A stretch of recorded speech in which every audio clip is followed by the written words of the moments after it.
Welcome to Money Script Monday. My name is Andrew Keehn, and today I'm going to talk briefly about why the average rate of return of your portfolio does not matter and how it steals your wealth. The average rate of return is used to evaluate the historical performance of an investment.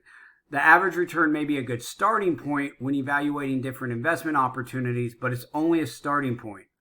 The average rate of return doesn't consider losses, the magnitude of losses, timing of losses, taxes, the economy, or other factors. The average return will always be higher than the real rate of return, and it masks your losses over time. And the end result is that you have less money than you were led to believe you'd have. And at best, this value is misguidance, and at worst, it's a blatant lie told repeatedly to steal your money. Average return is used by the financial industry to trick you into a false sense of security. Instead, your focus should be on the real rate of return. And I'm going to show you a couple examples.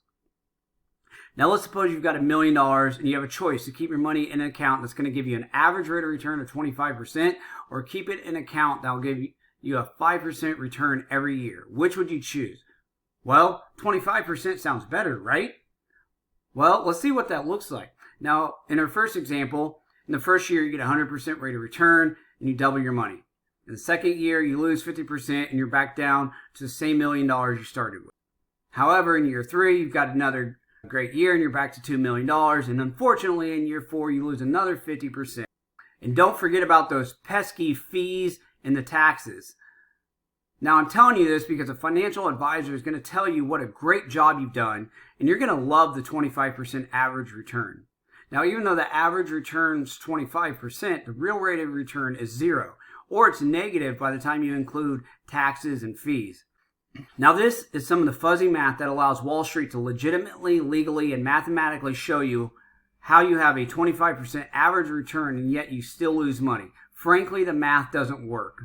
And this fuzzy math convinces you to continue investing with them even though you're losing money. Now in our example, the account that got a 5% rate of return outperforms the account that got a 25% rate of return. The average rate of return will always be higher than the real rate of return because it does not show the impact losses have. In our next example on the left, we look at the market returns from 1961 through 1987. We start out with $160,000 and we end up with $680,000. The average return is 6.67%. And on the right, we start out with $160,000 and end up with over $914,000. And the average rate of return is the same. So what is the difference? Well, again, losses. A 20% loss has a much larger impact on your bottom line than a 20% rate of return. And it takes time to dig yourself out of that hole after you've lost money. Now, you've been told over and over that the stock market gives you compounding returns. If this was true, then the market returns on the left would be equal to the compounding returns on the right. As soon as your investment loses value, the compounding stops and you start over. But you know what doesn't quit compounding? The fees and taxes inside your portfolio. And let's look at one more example. Have you ever heard of the sequence of return risks? It's a risk that is seldom talked about in retirement planning. It's the order in which returns happen and the risk that you will have to withdraw money from your retirement assets when the market is down.